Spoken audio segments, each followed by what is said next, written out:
desde que eu postei os últimos 2 stories, chegaram várias mensagens de todos os tipos, assim. Nenhuma ofensiva, mas assim. Ah, você esperou ele falar pra saber se era verdade ou não? Ah, que sorte que ele tinha os negócios. Ah, enfim, alguns comentários. Aí, o que eu quero explicar pra vocês? Danilo é meu amigo, gente. Meu amigo pessoal. A gente conversa amenidades.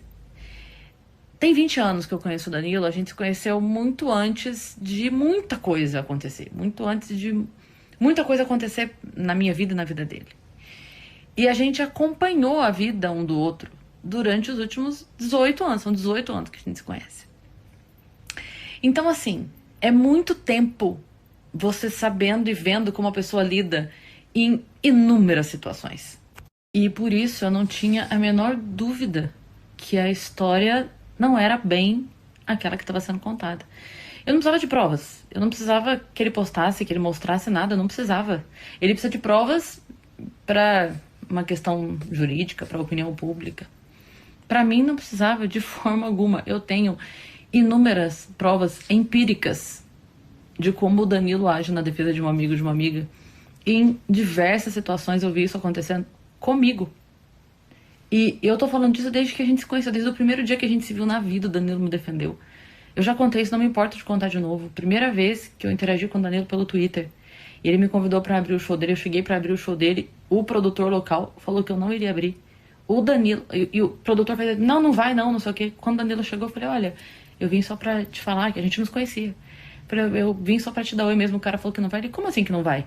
Ele chamou o cara, aí o cara chegou, ele falou, o que você falou pra ela que ela não vai abrir o show? Aí o cara, não, porque o Danilo falou, não, mas ela vai abrir o show. Ela veio pra abrir o meu show, ela vai abrir o meu show.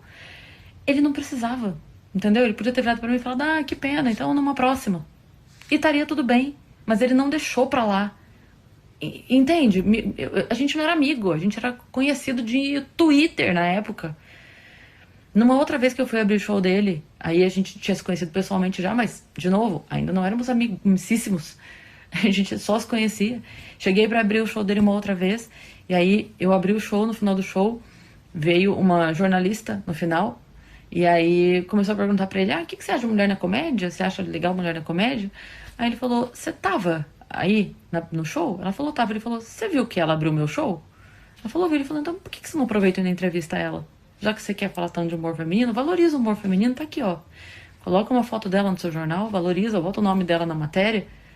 E quem era eu ali, sabe? Naquela época, a gente não era nem amigo pra dizer que ele defendeu o trabalho de uma amiga. Não, ele só fez porque é isso, ele faz isso. Essa é uma atitude normal dele, quem o conhece vai saber falar disso. É isso. Uma vez, no início, nos primeiros anos da comédia, eu fui fazer show em Campinas, tava voltando pra Sorocaba de madrugada, e tinha dado uma enchente em Sorocaba terrível, a entrada da cidade tava toda tomada por água, e aí eu tava tentando chegar em casa, e uma rua tinha aberto uma vala na rua, e aí o espelho d'água não me deixou ver, eu caí com o carro na vala, perdi o carro, enfim. Tive que refazer o carro todo. E aí ele ficou sabendo. Eu tava recém-chegada na comédia, conhecendo a galera ainda. Ele entrou em contato comigo, falou, o que aconteceu? Fiquei sabendo do seu carro. Falei, foi. Ele falou, pega o meu carro. Passa aqui em casa, pega o meu carro, fica com o meu carro, até se arrumar o seu. Eu falei, não vou fazer isso. Ele falou, filha, vai. Você precisa. Eu tô em São Paulo, eu dou um jeito. Eu falo com o pessoal da TV, pega algum carro aqui, eu dou um jeito. Você precisa do carro pra fazer show. Eu não peguei o carro dele de qualquer forma. No fim, quem me emprestou o carro um tempo foi o João Valho, meu amigo lá de Sorocaba, que também é humorista, pra eu poder fazer os shows e tal. Mas assim, vocês entendem que é dessa pessoa que eu tô falando? De que quando me conheceu, já agiu assim? E depois disso, gente, cara, teve a situação da minha separação. Que quando aconteceu, o Danilo foi... Ele me ligava todos os dias. Ou ligava ou mandava mensagem. Como é que você tá? Você tá bem? Como é que você tá hoje? O que você tá fazendo? Tá precisando de alguma coisa? Todos os dias, sem exceção. Até ele ver que eu tava bem. Todos os dias. Ele foi uma das primeiras pessoas que se posicionou firmemente do meu lado, pra não deixar brecha, sabe? De achar que, não, ele falou, não, no meu bar não pisa mais, no meu programa não pisa mais. E aí isso, pronto, acabou. Tipo, se posicionou de uma maneira muito firme, sabe? E aí, depois disso, cara, foram inúmeras vezes. Quantas vezes eu, sei lá, com alguma dúvida, alguma inquietação profissional, ligo, grito pra ele, cara, tá podendo conversar? Passa aqui no bar. Vou aí no seu camarim. Vou não sei aonde. Quantas vezes, cara, Quando a gente foi criar o Vênus, a gente foi fazer uma lista de nomes, né? E aí o Vênus foi uma ideia minha, o nome Vênus. Quando eu fui fazer a lista das minhas sugestões, eu fui conversar com ele. Foi uma das pessoas que eu chamei. Falei, cara, me ajuda a pensar uns nomes aí. Aí ele para o que ele tá fazendo.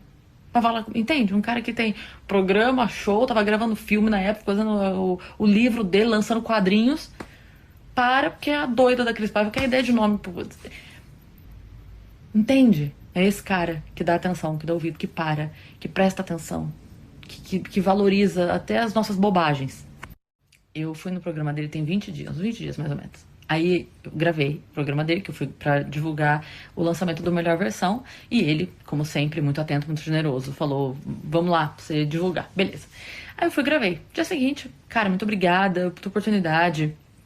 Valeu pelo espaço e tal. E aí, tava falando com meu amigo, com quem eu falo tudo. Falei, nossa, eu fiquei tão incomodada com a maquiagem, cara. Eu achei que ficou muito marcado. Achei que, sei lá, ficou estranho. Eu não gostei disso aqui. Aí ele, sério, mas eu tava ali na tua frente. Eu não tinha nada errado. Eu falei, não, acho que na TV não ficou legal, sei lá. Eu tava ali conversando com ele, tá? Ele percebeu que eu fiquei incomodada com o resultado da maquiagem. Pois ele ficou o dia inteiro, assim.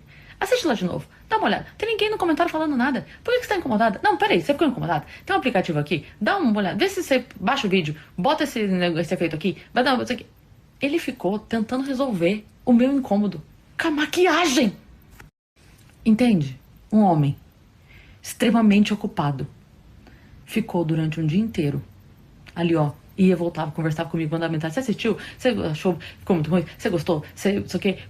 Baixa o aplicativo. Tenta fazer desse jeito. Aí você o quê? Aqui, ó.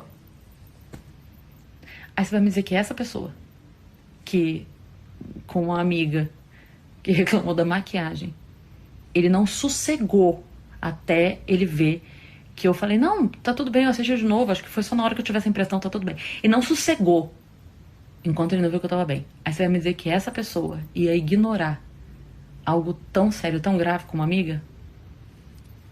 Você entende que não bate? Não bate. É por isso que pra mim não precisava de prova nenhuma.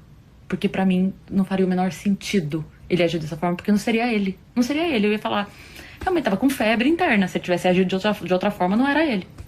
Aí vocês podem falar assim, Cris, mas não podia ter acontecido? Ele não podia ter falhado, não podia ter errado, né? Porque as pessoas erram.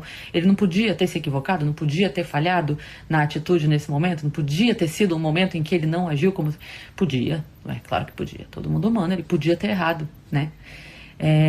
Ia ser muito estranho, porque é atitude condizente de uma vida, pra do nada ele agir de outra forma. Então a gente ia achar bem fora da casinha e os amigos iam mandar internar, porque tá lelé. Mas... Então todo mundo é inocente até que se prove o contrário.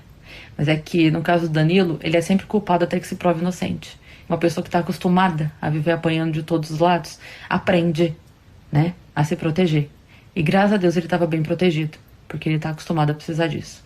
Mas pra mim, realmente, não precisava. E, no fim das contas, o problema mesmo acaba ficando em segundo plano, né? Essa história, né, que é o que gerou mais mídia, não digo nada a ver, mas pouco tem a ver com o problema mesmo que temos ali nessa situação. Eu sofri assédio na infância e eu sei que às vezes a gente demora pra entender, pra juntar ali lé com cré.